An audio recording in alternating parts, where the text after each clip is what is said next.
Hey, motion designers, Jack here. So I've been working in the last 24 hours on these two simple scripts, which help me a lot in terms of all of that annoying replacing, selecting footage work that we have to do in complex compositions. So I wanted to share them with you.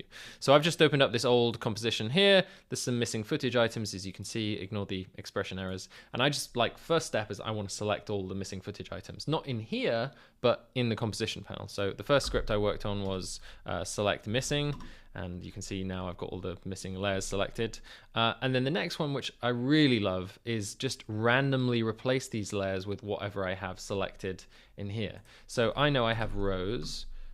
So let me just randomly, let me select rows 1 to 9. And I know that if I click back into my composition, I can now randomly replace these missing footage files with the things that I have selected there by running this second script. So run script file, replace footage random, and you can see now I should have showed you that here. Let's do it one more time.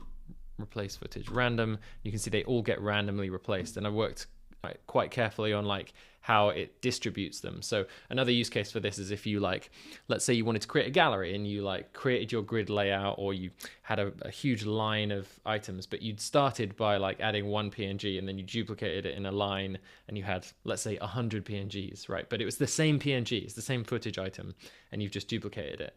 Instead of thinking right, now I need to manually replace 1 to 100 by clicking and dragging over and replacing that file, you can then just open a folder in your project panel, select all of those layers and all of the layers in your composition, and just hit randomly replace, and you get that kind of random selection of things in your project panel. So I find I do this a lot of the time, and I hope it speeds up your workflows. You can find the script for free over at jackvaughan.com/tools.